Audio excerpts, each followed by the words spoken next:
नमस्कार, मी अक्षरा पाटील. पुस्तक वाचन या यूट्यूब चॅनलमध्ये आपणा सर्वांचं खूप मनापासून स्वागत. मित्रांनो, शिवाजी सावंत लिखित मृत्युंजय या कादंबरीचं आपण वाचन करीत आहोत. तत्पूर्वी चॅनलवर पहिल्यांदाच असाल किंवा चॅनल यापूर्वी सबस्क्राईब करायचं राहून गेलं असेल तर चॅनलला आधी सबस्क्राईब करा आणि व्हिडिओ कसा वाटला ते कमेंट बॉक्समध्ये जरूर कळवा. भाग 9. श्रीकृष्ण 6. रात्र घनदाट अंधाराची अथांग आवरण कुरुक्षेत्राभोवती लपेटू लागली. सगळीकडं काळाकुट्ट अंधार होता. नाही म्हणायला त्या अंधाराला घटकाभर उजळून गेली ती दृशतवतीच्या शांत आणि निशब्द किनाऱ्यावर तडतडत पेटणारी सत्यसेनाची चिता. सत्यसेन हा केवळ त्याच्या रथाचे वेग वागविणारा सारथी नव्हता, केवळ पत्नीचा बंधू नव्हता, नुसता कुरूंचा एकनिष्ठ सेवक नव्हता, तर कर्णाच्या राजकीय जीवनात अनिवार्य परिस्थितीमुळे धोक्यात आणणाऱ्या अनेक समर प्रसंगाच्या वेळी त्याला सावधानतेचे संकेत करणारा चौघडा होता. डोळस हितकर्ता होता. म्हणूनच स्वतःला हरवून तो सत्यसेनाच्या चितेकडे पाहत एकाएकी होऊन दृशतवतीच्या काठी बसला होता. अंधाराच्या काळ्या कुट्ट हत्तीला एकलग चाटणाऱ्या सत्यसेनाच्या चितेतील पिवळसर अग्निज्वाला पाहताना त्याला प्रत्येक ज्वाळेत सत्यसेनच दिसत होता.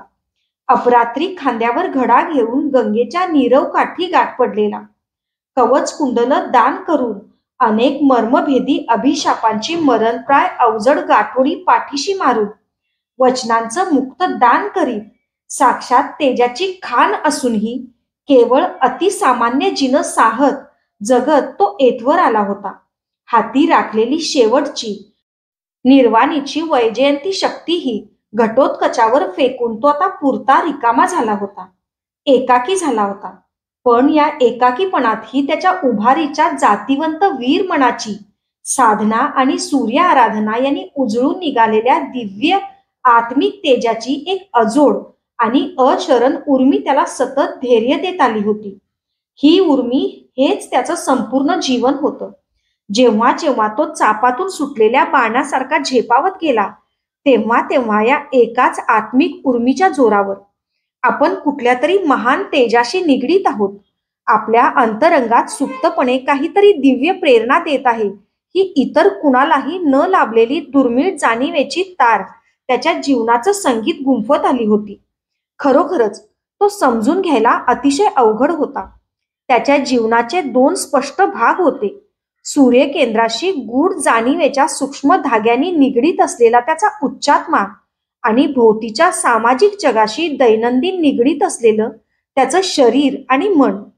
कधी कधी या दोन भागाचं अतर्क्य असं अकल्पित मिश्रण होई. त्यातूनच त्याचं जीवन इतकं संघर्षमय, इतकं संभ्रमपूर्ण आणि पराकोटीचं गूढ आणि रहस्यमय वाटे. त्याचा सारथी सत्यसेन हाही आता कधी न संपणाऱ्या अनंताच्या प्रवासाला निघून गेला होता. त्याला पूर्ण माहीत होतं की महारथ्याचं अर्ध यश हे त्याच्या कुशल सारथ्यावरच अवलंबून असतं. तो नेईल तीच त्याची दिशा असते, तीच गती असते. त्याचा नेहमीचा सारथी गेल्यामुळं आतापर्यंत पांडवांच्या चतुरंग दलात मुक्तपणे भ्रमण करणारा व्याघ्र चर्मांकित आजेय चैत्ररथ आता कुरुक्षेत्रावर साचलेल्या रक्तामांसाच्या दलदलीत केव्हाही रुतून बसू शकला असता. शून्य मनानं डोळ्यांच्या पापण्याही न हलवता सत्यसेनाच्या लहलहणाऱ्या चितेकडं एक टक पाहत तो दृशतवतीच्या नीरव किनारी एकटाच उभा होता. ग्लानी आल्यासारखा, बधीर, आत्मविस्मृत की इंद्रयातीत झाल्यासारखा, आपण होऊन क्षितिजाच्या सर्व धुसर कडा छेदून पार गेल्यासारखा. माझ्याशिवाय ते कुणालाच कळू शकत नव्हतं. मला पूर्ण माहीत होतं की त्याचा पराक्रम मोठा होता, त्याग मोठा होता, लोकप्रियता मोठी होती आणि या सर्वांहून त्याची सूर्य आराधना मोठी होती. त्याची साधनेनं लाभलेली सुचिता मोठी होती. पण पांचालीच्या धवल पावित्र्यावर त्यानं भर सभेत उडवलेल्या राळीत ते सर्व माखून गेलं होतं. सर्वजण म्हणत होते की दुर्योधनानंच कर्णाचं जीवन हे असं अनुकंपनीय केलं. पण कुणालाही माहीत नव्हतं की पांचालीमुळंच त्याचं जीवन खऱ्या अर्थानं अनुकंपनीय झालं होतं. मानवतेचा अवमान एक वेळ क्षम्य ठरू शकतो, पण ज्या स्त्रीच्या कुशीतून मानवता जन्म घेते त्या स्त्रीत्वाचा एवढा निर्घुण अवमान कधीच क्षम्य नसतो. ज्या समाजात आणि राष्ट्रात स्त्रीत्व लज्जित होतं, तो समाज आणि ते राष्ट्र विनाशाच्या खोल गर्तेच्या काठावर आपसूक जाऊ शकतं. तरीही त्याच्या विक्रमाचं भय पांडव सेनेला आहे, हेही मला ज्ञात होतं. कारण पांचालीच्या स्त्रीत्वाचा त्यानं केलेला अवमान राजमाता कुंती देवींच्या स्त्रीत्वाचा गौरव करून त्यानं काहीसा धुवून टाकला होता. कुंतीशी असलेलं स्वतःचं नातं त्यानं जगाला जर उघड करून सांगितलं असतं तर पांडव कौरवांविरुद्ध उभेच राहू शकले नसते. अगदी पांचालीच्या विटंबनेचा सूड घेण्यासाठी म्हणून सुद्धा ते कौरवांवर उठू शकले नसते.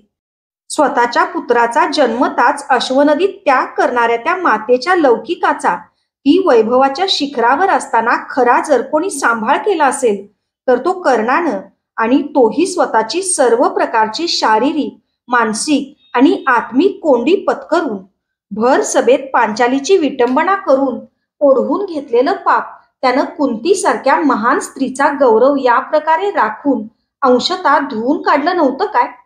पांचालीच्या पतिव्रत्याची अक्षम्य मानखंडना आपल्याकडून झाली आहे याची जाणीव कर्णानं स्वतःच्या दिव्यात्माशी जीवनभर सतत वागवली होती.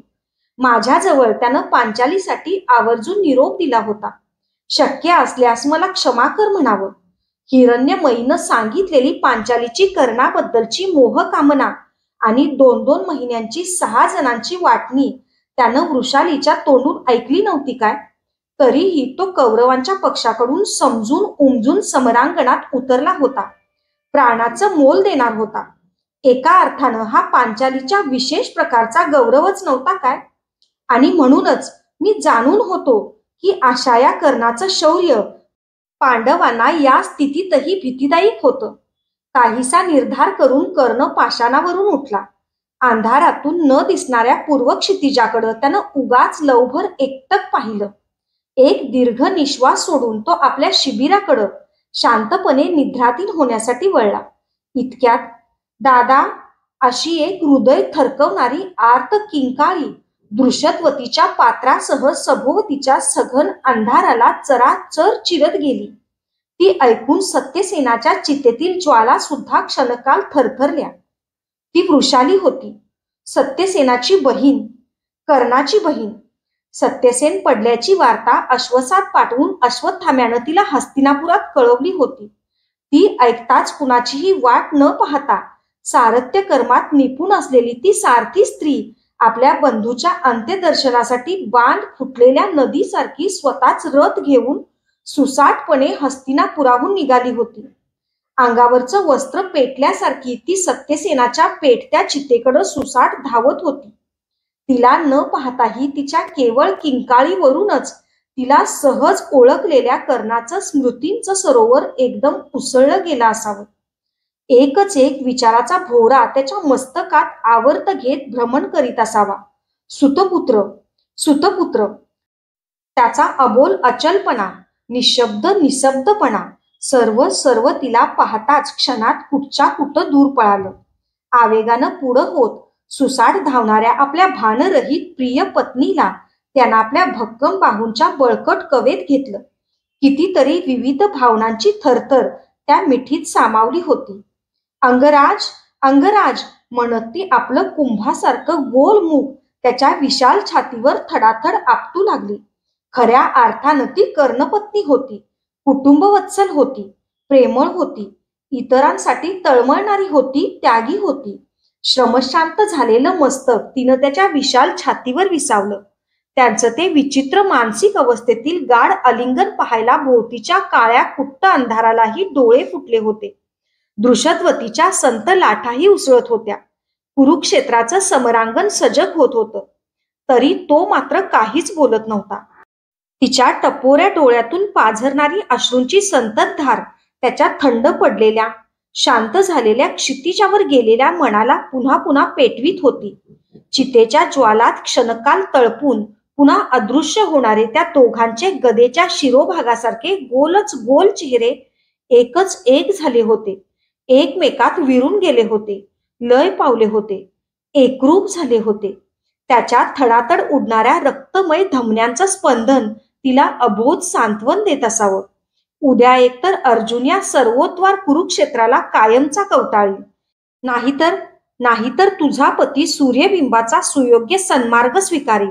जीवनभराची निर्लोभ साथ देणाऱ्या आपल्या प्रिय पत्नीला आपल्या चैत्ररथात बसवून त्यानं स्वतः हस्तिनापुरातील कुरूंच्या राजकक्षावर पोहोचतं केलं. श्रीकृष्ण 7. वाड्यातून बाहेर पडता पडता तो चौकातील पेंगुळणाऱ्या राजहंसाकडे मात्र पाहायला चुकला नाही. पलित्यांच्या धुसर प्रकाशात त्या तलावात पडलेली त्या ऐटदार राजपक्षांची लांबट प्रतिबिंब पाण्यात खळखळ माजवून विरवून टाकवीत असं त्याला वाटलं. झटकन हातातील पुष्कराज मणी धारण करणारी टप्पोरी अंगठी काढून त्यानं ती तलावात फेकली. बिंब थरारली, पडछाया हेलावल्या, पेंगुळलेले ते पक्षी क्षणात घाबरून जागे झाले. इतस्तता पायांची वल्ली मारू लागले, तलावात लाटा निर्माण करू लागले. त्यांच्या धावपळीमुळं पाहताना तो क्षणभर स्वतःशीच हसला.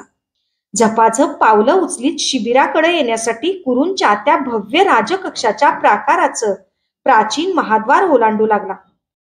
महाद्वारात क्षणकाल थांबून त्यानं वृषालीच्या कक्षावर दृष्टी टाकली. एका गवाक्षात त्याच्या सर्वात लहान पुत्राला वृषकेतूला घेऊन वृषाली उभी होती. तो एकटाच कर्णपुत्र युद्धाच्या वनव्यापासून दूर हस्तिनापुरात होता. आपला हात उंच व्हावा म्हणून त्यानं क्षणकाल चाळवाचाळव केली आणि राजवाड्यासमोरच्या शुभ्रवर्णी आणि एक लग सलग वर चढत गेलेल्या पायदंड्यावर एकवार दृष्टी खेळवून त्यानं हात न उंचावताच महाद्वार ओलांडलं. निग्रहानं आणि अबोध निर्धारानं सरोवरातून बाहेर पडणाऱ्या हत्तीसारखा तो राजवाड्याबाहेर आला. मनात निग्रह बांधून, उंबरट्यात नाती टाकून. मध्यानरात्रीनंतर तो आपला रथ घेऊन आपल्या शिबिरासमोर कुरुक्षेत्रावर आला. त्याच्या शिबिराच्या दारात उत्कंठतेनं वाट पाहत दुर्योधन उभाच होता. आपला उद्याचा सेनापती चंपानगरीला तर गेला नाही ना, या शंकेनं दुर्योधन त्रस्त झाला होता. पण कर्णाला समोर पाहताच त्याचं मुख पुन्हा उजळून गेलं. शिबिराच्या दारातून बाणासारखा पुढं सरसावत त्यानं स्वतःच कर्णाच्या रथाचे घोडे थोपवण्यासाठी त्याच्या वायुजिताच्या पाठीवरील पालानाची कातडी गुंफणातल्या भक्कम मुठीत पकडली. धापावणारे घोडे थांबले. फेस पाझरू लागला. उष्ण निश्वास विरू लागले. त्याला रथातून खाली उतरवण्या एवढीही उसंत न देता दुर्योधनानं त्याला पुढं होत विचारलं, अंगराज, तुझा सत्यसेन पडला. उद्या तुझ्या रथाच्या सारथ्याचं काय? दुर्योधनाचं धारदार नाक पलित्याच्या धुसर प्रकाशातही स्पष्टपणे तरारलेलं दिसत होतं.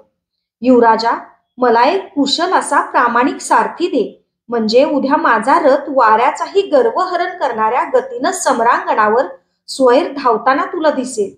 कुशल सारथी, प्रामाणिक सारथी. आपल्या निरुंद उभऱ्या कपाळावर आठ्यांची रांगोळी रेखीत डाव्या गुबगुबीत तळ हातावर उजव्या हाताची वळलेली भक्कम मूठ 2-3 वेळा थडाथड आपटत दुर्योधन विचारमग्न झाला. त्याच्या आठ्यांच्या जाड पन्हाळीत घामाचे पाट दाटले होते. वक्र नि जाड भुवया अधिकच वक्र झाल्या. पलित्यांच्या तांबसर पिवळट प्रकाशात त्याचं रक्तवर्णी मुख अधिकच उग्र दिसत होतं, भेसूर दिसत होतं. त्याचे टप्पोरे डोळे भवितव्याचा वेध घेण्यासाठी संकुचित होऊन मेंदूचे काणे कोपरे धुंडाळीत होते. त्याच्या निग्रही चर्येवर सुद्धा सूक्ष्मपणे पाहणाऱ्याला चिंतेची काळी छटा स्पष्ट जाणवली असती. कर्णाच्या रथाचं सारथ्य कुठल्या समर्थ योद्ध्याच्या हाती द्यावं, या एकाच विचारात तो आपली असंख्य वळणं घेत आलेली जीवन नौकाही पार विसरून गेला होता. त्याच्या भक्कम बाहूवरून नेहमी घरंगळून पाहणारं तलम विनेचं उंची राजवस्त्र, कुरूंचं मौल्यवान आणि उत्तरीय घरंगळून केव्हाच खाली पडलं. नेहमीसारखा भक्कम झटका देऊन ते सावरण्याचं भानही त्याला राहिलं नव्हतं. ते दोघेही क्षणकाल शांतच उभे राहिले, कुरूंच्या राजकक्षातील पाषाण मूर्तीसारखे. अंगराज, खेद मानणार नशील तर असा एकच योद्धा मला आता सुचवावासा वाटतो, जो आज सर्व दृष्टींनी तुझ्या रथाचं सारथ्य करण्यासाठी एकटाच योग्य आहे.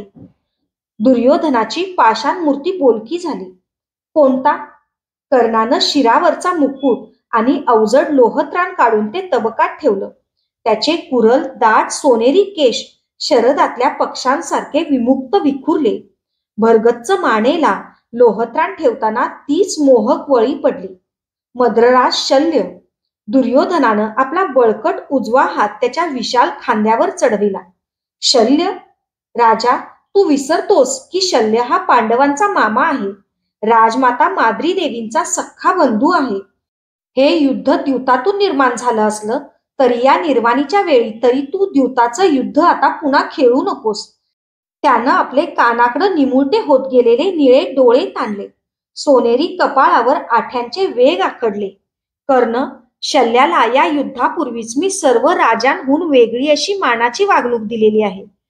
मद्र देशाहून तो कुरुक्षेत्राकडे यायला निघाला होता ते वास्तविक पांडवांना मिळावं म्हणूनच, पण जागजागी त्याच्या मार्गावर वेशी उभारून राजदूत ठेवून त्याला बहुमोल देणग्या देऊन मी त्याला आपल्या पक्षाकडे वळवून घेतला आहे. युद्धात कुरूंची एकनिष्ठ राहण्याची त्यानं मर्दिनीची प्रतिज्ञा घेतली आहे. गेले 16 दिवस तो प्राणपणानं निष्ठेनं आपल्यासाठी लढला आहे. वारंवार भीमाला अंगावर घेऊन त्यानं अनेकांना आपलं समर्थ संरक्षण दिलं आहे. विश्वास ठेव, शल्य आता कधीच मागं परतणार नाही. क्षत्रिय पश्चाताप करीत नसतात, परतत नसतात. प्रसंग पडल्यास पावन होण्यासाठी मृत्यूलाही कवटाळतात. तुला माहीतच आहे, नाती ही सामान्यांसाठी असतात, राजांच्यासाठी निराळीच नाती असतात. ती असतात वचन, एकनिष्ठा, रणांगण. त्यानं कर्णाच्या उत्तराची वाटही न पाहता एक जोरदार टाळी दिली. क्षणातच प्रभंजन शिबिरात घुसला. प्रभंजन, जा, मद्रराज शल्य महाराजांना पाचारण कर. त्यानं शल्याच्या शिबिराच्या दिशेनं बोट उंचावलं. क्षणातच शल्य त्या दोघांसमोर उभा ठाकला. त्याची अपेक्षा होती की एकटा दुर्योधनच शिबिरात असेल, फार तर अश्वत्थामा असेल, शकुनी असेल, पण समोर कर्णाला पाहताच त्याच्या कपाळावर आठ्या चढल्या. त्याला काहीच माहीत नव्हतं की कर्ण खऱ्या अर्थानं त्याचा कोण होता ते. शिवाय दिग्विजयातील कर्णानं त्याची केलेली जीवघेणी होलपटही तो विसरला नव्हता. त्याच्याकडं उपहासानं पाहून शल्यानं आपल्या उत्तरीयाचा शेव उगाच झटकला. त्या सूर्यपुत्राला शल्याच्या त्या दांभिक क्षत्रियत्वाचा राग वाटला नाही, तिरस्कार वाटला नाही, खेद वाटला नाही. तो अचल होता, स्तब्ध होता. मद्रराज, एका महत्वाच्या निर्णयासाठी मी तुम्हाला या अवेळी पाचारण केलंय. दुर्योधनानं ताटलेली कोंडी फोडली. कोणता निर्णय कौरवराज? शल्यानं कर्णाकडे पाठ फिरवीत आपले डोळे दुर्योधनावर रोखले.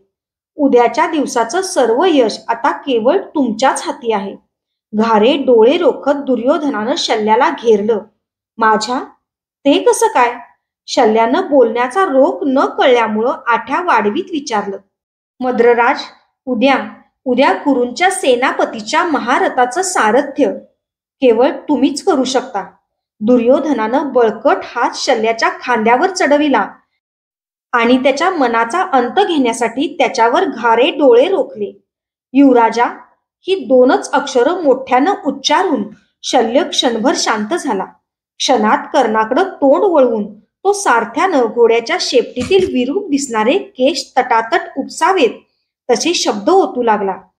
या सुतपुत्रानं माझ्यावर सूड ओगवण्याचा हा एवढा घोर आणि नीच मार्ग तुला शेवटी सुचवला की काय?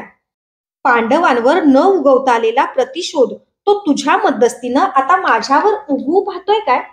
कौरवश्रेष्ठा, एका सारथ्याच्या रथाचं सारथ्य करायला तू एका उच्च कुलस्थ क्षत्रियाला सांगतो आहेस. ज्यानं आमच्या रथाचे घोडे वागवावेत, त्यांना अश्वखाद्य चारावं आणि घोड्यांचे वेग मी हाती घेऊ. आम्ही असताना तू याला सेनापती केलंस, हेच मुळात चूक आहे, अवास्तव आहे. शल्य कडाडला, तरीही तो राधेय स्तब्ध होता, अविचल होता. जाळीदार गवाक्षातून एकटक बाहेरच्या अंधाराकडे पाहत होता. मद्रराज, ज्या कुरूंच्या वतीनं लढण्यासाठी तुम्ही आज आला आहात, त्या कुरूंनी अंगराज कर्णाला क्षत्रियत्वाचा बहुमान सर्व नगरजनांसमोर एकमुखानं अर्पण केला आहे. राज्याभिषेक करून त्यांना सेनापतीपद दिलं आहे. शिवाय कुरूंच्या वतीनं लढण्यासाठी आलेले सर्व राजे दिग्विजयी अंगराजाचे मांडलिक आहेत, हे विसरू नका. मला संधी आणि सत्ता असती तर अंगराज कर्ण पहिल्याच दिवशी कुरूंचा सेनापती झालेला तुम्हाला दिसला असता. मला स्वतःला सारथ्य कर्म कुशलतेनं करता आलं असतं तर मीच त्याच्या रथाचे घोडे आनंदानं आरोळ्यात देत वागवले असते. निर्णय तुमच्या हाती आहे. कुरूंचा ज्येष्ठ युवराज म्हणून लक्ष लक्ष योद्ध्यांच्या प्राणांशी निगडीत अशा तुमच्या सारथ्य कलेला माझं या निर्वाणीच्या वेळी हे आव्हान आहे. दुर्योधनानं शेवटचा गदेचा हात फिरवला. उफाळलेला शल्य क्षणात विचारमग्न झाला. कर्णाच्या निमुळत्या पायांकडे एकटक पाहू लागला. डोळे बारीक करू लागला. कपाळांवर आठ्यांची जाळी विणू लागला आणि थोड्या वेळानं विचारपूर्वक म्हणाला, कौरवराज, मी तयार आहे. शिबिराबाहेर पडताना शल्यानं आपल्या उत्तरीयाचा शेव उपहासानं उडवला नाही. तो बाहेर जाताच दुर्योधनानं आवेगानं पुढं होत कर्णाचे पुष्टदंड आपल्या हातात धरले. अंगराज, जे पितामहांना शक्य झालं नाही, गुरु द्रोणांना शक्य झालं नाही, ते तूच उद्या शक्य करू शकशील. तुला आठवतोय वासंतिक आखाड्यातला नीलकमलांच्या माळेखाली चिरडला गेलेला धनुर्धर कर्ण? आठवतोय तुला कापिल्य नगरातील स्वयंवर? मंडपातील तलावात काळं पडलेल्या मुखाचं प्रतिबिंब पाहणारा वीर कर्ण? आठवतोय सुदामनच्या चितेच्या गंगेकाठचा भडका तुला? आठवतोय शोणाच्या शिरस्त्राणाचा भुगा? आठवतोय ना तुला पितामह, गुरु द्रोण, शोण आणि सत्यसेन यांच्या तडफडत्या पराक्रमाचा आक्रोश? अंगराज, उद्या अर्जुनाच्या धनुष्याची प्रत्यंचा अशी तुटली पाहिजे की प्रत्यक्ष तिच्या तुटल्या बंधाचा विळखाच पाशासारखा अर्जुनाच्या निळ्या गळ्याभोवती करकचून आवळला गेला पाहिजे. त्याच्या रथावरच्या निळ्या सारथ्याला कळताही कामा नये की अर्जुन काळानिळा होऊन एकाएकी कसा कोसळला. बोल अंगराज, बोल. त्यानं त्याचे दंड गदागदा हलवले. त्याचे घारे डोळे कर्णाच्या विशाल कपाळावर आपलं भविष्य वाचण्यासाठी भिरभिरत होते. कौरवश्रेष्ठा, तुला विजय मिळवून देण्यासाठी मी प्राणही पणाला लावीन. जा, पण भोवतीच्या नगरातील याचकांना उद्या मुक्तदान मिळेल अशी दवंडी फिरव. त्यानं दुर्योधनाला धैर्य दिलं. गरंगळलेलं उत्तरीय आनंदानं पुन्हा सावरून त्याचे पिळदार पुष्टदंड थोपटून दुर्योधन त्याच्या शिबिरातून बाहेर पडला. भोवतीच्या पलित्यातील एक पलिता हाती घेऊन प्रभंजन त्याला मार्ग दाखवू लागला. दोघांच्याही आकृत्या दुर्योधनाच्या शिबिरात शिरून लय पावल्या. 16व्या दिवसाची शुद्ध द्वितीयेची रात्र. उद्याच्या पोटात काय आहे याचा कानोसा घेत मांडीवरच्या कुरुक्षेत्राला झोपवण्यासाठी दृषद्वतीच्या काठच्या थंड वायूचे हात धरून त्याला थोपटीत होती. तरीही कुरुक्षेत्राला झोप काही येत नव्हती, येणार नव्हती. दूतानं सर्व इतिवृत्तांत धावत येऊन आम्हाला निवेदन केला. तो ऐकताना कुणीतरी एक हास्यास्पद कल्पना मांडली. मद्रराज शल्याच्या पांडवांशी असलेल्या नात्याच्या रेशमी धाग्यांची आठवण देऊन फोडण्यासाठी नकुल सहदेवांना त्याच्या शिबिरात पाठवावं. ते शक्य झालं नाही तर निदान शल्याला असं सुचवलं जावं की उद्याच्या युद्धात सारथ्य करताना कर्णाला मर्मभेदी बोलून शल्यानं वारंवार त्याच्या हीन कुलाची त्याला जाणीव करून देऊन कर्णाचा तेजोभंग तरी करावा. किती विचित्र कल्पना होती ही. ती मांडणाऱ्यांना याची जाणीवही नव्हती की शल्यासारखा मानी राजा आपल्या धवल क्षत्रियत्वाला कलंक लावणारं असं काहीही कृत्य करण्यास कधीही तयार झाला नसता. नात्याच्या लोभापोटी सुद्धा तसं त्याला वाटलं असतं तर 16 दिवस सतत गर्जणाऱ्या घुमणाऱ्या युद्धात त्यानं कौरवांचा केव्हाच विश्वासघात केला असता. कौरवांकडून लढणं त्याला मान्य झालं नसतं तर आपलं विशाल सैन्य घेऊन तडक तो पुन्हा मद्र देशाला माघारी निघून गेला नसता काय? आजवर युद्धात वीरांना एकवळ क्षम्य असलेलं क्रौर्य दिसलं होतं, विश्वासघात नव्हे. आणि शल्यानं खूप मनात आणलं असतं तरी कर्णाचा तेजोभंग होणं कधीतरी शक्य होतं काय? आपल्या जन्मदात्या मातेकडून पांडवांशी आपलं कोणतं नातं आहे हे ऐकून कौरवांच्या बाजूनच लढण्यासाठी जो समरांगणात उतरला होता तो कर्ण आता काही झालं तरी अधिकच संहारक ठरणार होता. मरणाच्या दारातील पितामह भीष्मानी सांगितलेला सल्ला ज्यानं वचन पूर्ततेसाठी कवच कुंडलासारखा क्षणात दूर सारला होता तो कर्ण आता आपण सूर्यपुत्र आहोत हे त्याला कळल्यावर शल्यासारख्याकडून कसा काय तेजोहीन होणार होता? तसं काही शक्यच नव्हतं. शल्याकडून आणि कर्णाकडूनही. मी सर्वांना शांतपणे झोपी जायला सांगितलं. मला माहीत होतं अमावस्या संपली असली तरी आता येणाऱ्या रात्री अधिक अंधाऱ्या होत्या. युद्धाचा 17वा दिवस उजाडला. शुद्ध तृतीयेचा दिवस होता तो. दोन्ही पक्षांकडील सैन्य संख्या आता अर्ध्याहून अधिक कमी झाली होती. अनेक शिबिरं आत योद्धे नसल्यामुळं तशीच सुनी होती, घोडे काढलेल्या अश्वसाळेसारखी. पहाटेच्या संधी प्रकाशात कौरवांचा सेनापती झालेला तो पहिलाच पांडव. कर्ण किल्ला नावानं गेले 16 दिवस त्याची सैन्यांची हालचालीच्या टेहळणीची जागा म्हणून सर्व परिचित झालेल्या टेकडी वजा किल्ल्यावर उभा राहिला. ती सर्व टेकडी दवंडी दिली गेलेली असल्यामुळं कुरुक्षेत्राभोवतीच्या नगरातील याचकांनी घेरली होती. निरनिराळ्या आकारांची सुवर्ण तबक, हिरे, माणकं, वैदुर्य, मोती, प्रवाळ यांनी काठोकाठ भरून त्याच्या सभोवती मांडली होती. दिग्विजयात मिळवलेल्या अलोट संपत्तीतील उरलासुरला धनवाघी तो आज मुक्त हस्तानं सर्वांना दान करणार होता. त्याच्या मस्तकावर माझ्या मुकुटाच्या आकाराचाच मुकुट होता. मनगटात निशिगंधाच्या माला होत्या. राजपुरोहितानं सुचवलेला पहाटेचा सुमुहूर्त येताच त्यांना आपले गुलाबी तळवे हिरे माणकांच्या ठासून भरलेल्या तबकात खुपसले. मुठी भरभरून तो समोर येणाऱ्या प्रत्येक याचकाला दान करून पुन्हा दोन्ही हात जोडून विनयानं वंदन करीत होता. त्याचं जे मस्तक जरासंधासमोर नमलं नव्हतं, शल्य शीघ्र रुक्मरथ या मानी राजांसमोर नमलं नव्हतं, विक्रमी पांडवांसमोर नमलं नव्हतं, एखाद दुसरा प्रसंग सोडून कधी माझ्या समोरही नमलं नव्हतं, कसोटीचा प्रसंग येतात जमदग्नी पुत्र परशुरासमोरही नमलं नव्हतं, तेच पुष्ट गोल हिरण्यवर्णी सूर्यफुलासारखं मस्तक तो कानटोप्या घातलेल्या कृश याचकांसमोर मात्र प्रत्येक वेळी आदरानं नमवीत होता. का, कशासाठी? मी ते समजू शकत होतो. कारण सामान्यांच्या निर्लेप शुभेच्छा कोणत्याही आशीर्वादापेक्षा अधिक श्रेष्ठ असतात.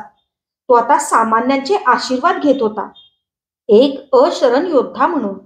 त्याचं दानसत्र पूर्ण होत आलं तरी नेहमीसारखा सूर्यकिरणांच्या सोनेरी प्राजक्त फुलांचा सडाकाही कुरुक्षेत्रावर पडला नाही. आकाशाचं निळं छत पांढरट भुरक्या ढगांनी झाकोळलं होतं. नेहमी सूर्योदयाबरोबर चित्रविचित्र आवाजांचा कलकलाट करणारे कुरुक्षेत्राभोवती उभ्या असलेल्या कदंब, किकर, मधुक, किंशू या हिरव्या डेरेदार वृक्षांवरचे पक्षीगण उगाच चोचीतल्या चोचीत घुमत होते. एरवी सूर्योदयाबरोबरची तरतरणारी कुरुक्षेत्रावरची जाड तृणपाती माना टाकून तशीच अर्धवट झोपल्यासारखी मलूल होती.